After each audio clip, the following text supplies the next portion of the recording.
syurga ada satu tempat nama wasilah. Nabi kata, siapa doa lepas azan minta dekat aku wasilah tempat tu, aku nak tempat tu, minta untuk aku. Siapa dengar azan, jawab azan, minta doa lepas azan, minta wasilah untuk Allah bagi kepada Nabi. Nabi kata dalam hadis tu, halat lahu syafaati, wajib bagi dia dapat syafaat aku. Malam ni saya tak ada apa nak bagi kat tuan-tuan. Kalau dapat jawab azan malam ni ramai-ramai, sebab tadi maghrib kita naik motor lah apa kalut. Ni kita semua tengah ready majlis ilmu. Boleh tak ustaz? Azan. Allahumma salli ala Sayyidina Muhammad wa ala ali Sayyidina Muhammad. Terima kasih pihak masjid bagi peluang nah. Sebab pihak masjid nak suruh buat terus kan, saya minta izin boleh buat. Terima kasih nah. Terima kasih. Suatu hari sedang Nabi Sulaiman alaihi salam duduk nak mesyuarat. Tiba-tiba Nabi Sulaiman diziarahi dalam mesyuarat itu oleh malaikat maut. Nama pena dia malaikat maut. Nama betul dia malaikat Izrail. Cerita ni tuan-tuan boleh buka dalam kitab, nanti tuan-tuan tulis ya. Nama kitab dia Al-Majalis, kitab kafta alif ba, kitab Al-Majalis alif lam mim jim alif lam sin, Al-Majalis As-Saniyah alif lam sin nun ya ta marbutah, yang dikarang oleh Syekh Ahmad bin Syekh Hijazi Al-Fushni, nama syekh dia. Okey. So dalam kitab ni syekh ni ceritalah Nabi Sulaiman duduk nak mesyuarat. Tiba-tiba Nabi Sulaiman didatangi oleh malaikat maut. Nabi dengan para malaikat best friend.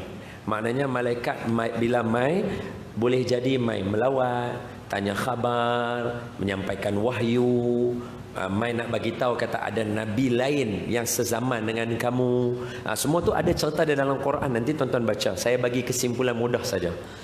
Jadi Nabi Sulaiman alaihi salam, Nabi Sulaiman bin Nabi Daud alaihi salam didatangi oleh malaikat maut. Sedang malaikat maut berbual-bual bersama dengan Nabi Sulaiman alaihi salam, tiba-tiba terpandang malaikat maut kepada satu orang manusia, satu susuk tubuh. Bukan pandang biasa. Kalau dalam kitab dia kata pandangan dia macam merenung, macam dia macam tu. Jadi orang yang bila dipandang macam itu, tuan-tuan pun kalau saya pandang lama lagu tu, tuan-tuan pun rasa, aku tak butang baju ke awak, ustaz dah tengok lebih kurang kan. Jadi malaikat mau pandang dia macam tu. Jadi dia rasa tak selesa. Bila dia rasa tak selesa,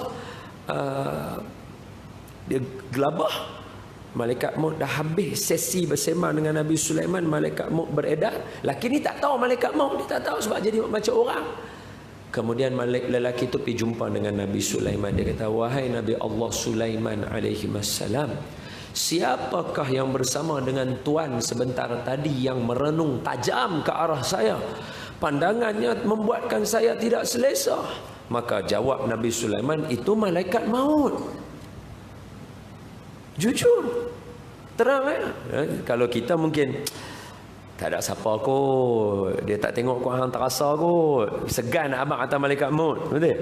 Kalau tuan-tuan mai duduk makan dengan saya sekali lagi, kita makan, orang tanya, ustaz siapa sebelah saya? Ni malaikat maut. Tuan-tuan makan mu mengkelan tu. Betul. Dia jadi begitu. Tambah lelaki ni bukan duduk dengan ustaz, dia duduk dengan Nabi. Dia tanya Nabi Sulaiman. Nabi Sulaiman kata, hak tu malaikat maut.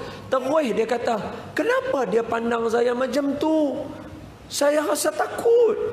Wahai Nabi Allah, tolonglah jauhkan saya daripada malaikat itu. Saya tak mau jumpa dia. Nabi Sulaiman alaihi salam tanya, kamu nak saya buat macam mana?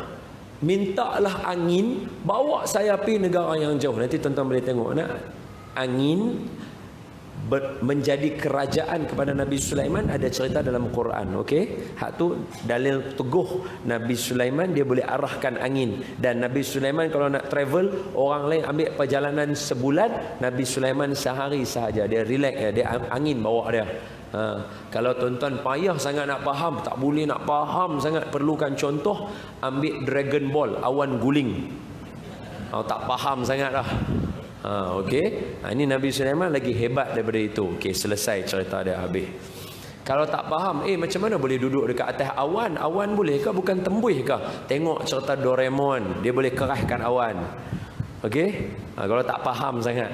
Nabi Sulaiman dia boleh gerak dengan angin. Ada cerita dia dalam Quran. Kemudian Nabi Sulaiman pun mengarahkan angin dalam kitab tadi. Apa nama kitab dia tadi? Punca dah. Al-Majalis. Sebut boleh. Al-Majalis As-Saniyah. Al-Majalis As-Saniyah. Cuba sebut. Itu nama kitabnya. So dalam kitab tu dia kata apa? Nabi Sulaiman arahkan. Nabi Sulaiman, okey, ni senang, semua orang boleh jawab. Nabi Sulaiman ada di negara mana? Tempat yang orang berebut sekarang ni. Pandai menjawab betul. Dekat Palestin. So Nabi Sulaiman dekat Palestin duduk kat sini. Nabi Sulaiman arahkan angin tadi, bawa dia pergi ke kawasan India lah kita kata dalam tu. Belah sinilah kepulauan India belah sana, Sri Lanka apa belah sana. Jauh. Nabi Sulaiman kata, angin bawa dia. Angin pun bawa dia. Bawa dia sampai sahaja di India. Dia turun daripada angin tu. Malaikat maut tadi ada depan situ, cabut nyawa dia, gedebam, jatuh dia wafat di situ. Kemudian malaikat maut kembali ke Nabi Sulaiman, ziarah Nabi Sulaiman. Nabi Sulaiman tanya soalan, kenapa kamu tadi memandang tajam kepada lelaki tadi sehinggakan dia tidak selesa? Kata malaikat maut, aku ketika berbual dengan kamu wahai Nabi Allah Sulaiman, aku terkejut kerana aku memerhatikan seorang lelaki di dalam senarai maut aku. Dia sepatutnya meninggal dalam beberapa minit lagi di India. Kenapa dia masih berada di sisi kamu? Tu dia. Apa makna dia? Firman Allah Ta'ala surah Al-A'raf ayat 34. Wa likulli ummatin ajal فَإِذَا جَاءَ أَجَلُهُمْ لَا يَسْتَأْخِرُونَ سَاعَةً وَلَا يَسْتَقْدِمُونَ. Semua orang ada ajal dia, tapi bila kata ajal sampai, dia tak akan terdahulu, dia tak akan terkemudian. Kalau Allah kata 755, 755. Dia tak akan jadi 754, dia tak akan jadi 756. Bagus tajuk ni bersempena dengan corona kan, mengaji siap-siap kot-kot lah.